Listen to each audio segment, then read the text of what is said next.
Hey guys, and welcome back. I'm your host, Tennessee's daughter. If you are new to my channel, I want to welcome you in to my beautiful new subscribers and my wildflowers. Hey! I hope everybody has been doing well. I have myself. Today I want to talk about how important it is to be a man's peace, or how important it is for a man to have some peace. Because some of y'all are not in relationships, but y'all are dating and you're interacting with people who are self-absorbed, somebody that only sees things their way, and a lot of times in relationships, it can be one-sided. People get so wrapped up and so caught up in pointing out all your flaws that they forget that they too have flaws. I'm very guilty of doing some of those things, but most of the time when I'm addressing certain people, depending on the connection and the relationship that we may have, I'll try to also incorporate some of the things I need to work through so that it doesn't look so bad when I'm coming to you with whatever my concerns are, or whatever that may be. But being a man's peace is very important to me, because I have the foresight of knowing that when or if my man were to leave the house to go do what he needs to do to take care of the family, I know that he could be encountering or experiencing anything that's happening outside the doors, in which, the home that I provide that peace in for him. So he could be encountering anything from toxic co-workers to, baby mamas that just won't give him a break, to something that could have happened at a grocery store, or one of his stops that he made along the way of getting to work or coming home, whatever that is. And so if I were to have a man, because we know I'm single, right? If I were to have a man, some of those healthy tools that I'm going to share with you guys is being able to address your man with the mindset of knowing that you too are flawed. So when you come to your man about something you need him to help you with, or something he needs to do better on, or this, that, and the other, because it's beneficial for the family as a whole and not just for you, you have to really word things in a way that is receptive. Because I have a degree in communication, a lot of times I can give good advice to people who are struggling to communicate with their spouses or loved ones, or whatever the case may be. And you have to know that choosing the right words, choosing the proper way to address certain things, makes way for this person to receive the information so that they can use application. And also, you don't want to get caught up in pointing out everything that they're not doing right, that you forget to celebrate or acknowledge the things that they do get right, the things that they do very well, that adds to the fruitfulness of your union. And so you want to make sure you're balancing those scales in a way that this person doesn't feel attacked when you're saying XYZ to them. It's very important. I think a lot of times we forget that there's a lot of bruised, broken, and battered men out here as well. Whether that stemmed from their childhood, or if it came during, young adulthood, or their experiences with, the other people in the world. Remember, we are living in a world full of unhealed people. We were raised by people that were unhealed, because some of them have since transitioned, right?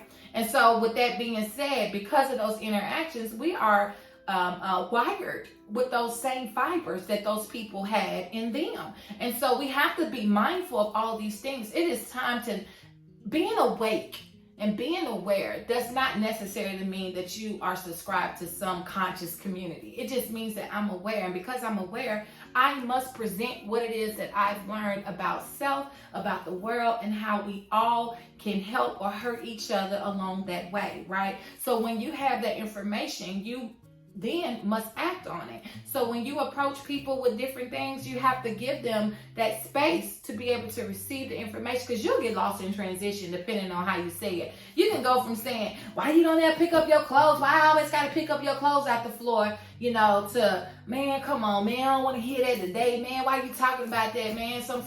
Now, he got a reason or excuse to stay out later than what he probably would have had y'all not had that little spat. Based on the way you address them. You can say something as simple as, hey, babe, I picked up the clothes out the floor today that you left on the floor. I wish you would, do what I do. I don't never leave any clothes on the floor for you to have to pick up, Sometimes, it would be nice for you to pick up behind yourself. I do a lot to keep the family in tune and intact around here, and I try to provide a clean space for you to live in and reside in, and it would be nice to feel the same comforts that I give to you, right?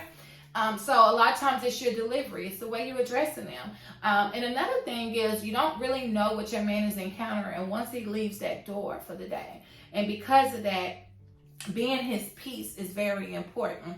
I remember watching the Raisin in the Sun with Felicia Rashad even called out in, I think Diddy was upset and he was called himself want to go get some peace outside the house. She was like, honey, you can't get no peace in your own house. You ain't gonna get no peace nowhere.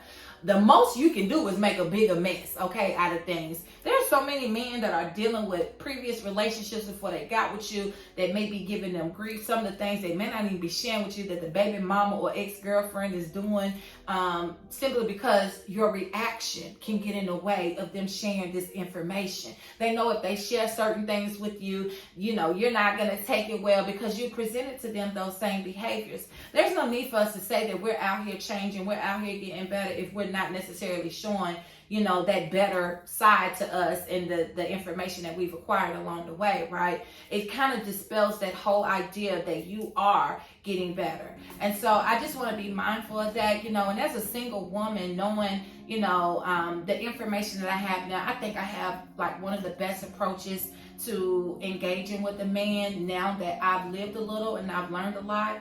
And because I don't have a man right now to demonstrate what it is that I've learned, I can see a lot of complicated situations that don't even have to be complex or don't have to have all that negative energy attached to it simply because of my mindset and where I'm at now. You know, hindsight being 20/20, stepping out, looking in is the best view you could ever have. And it allows you to address your relationship with that TLC, that tender love and that care. You know, if you want your man to make you feel, you know, your highest, you know, then you have to make sure you're making him feel the highest too.